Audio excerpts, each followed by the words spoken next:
ওয়ামা খালাকতুল জিন্না ওয়াল ইনসা, আমি আল্লাহ মানুষ এবং জিন কেন তৈয়ার করলাম?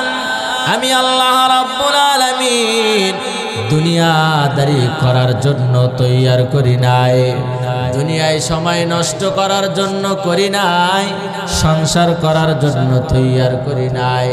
হ্যাঁ বান্দা, আমি আল্লাহ তোমাদেরকে সৃষ্টি করেছি ইল্লা লিয়াবুদুন।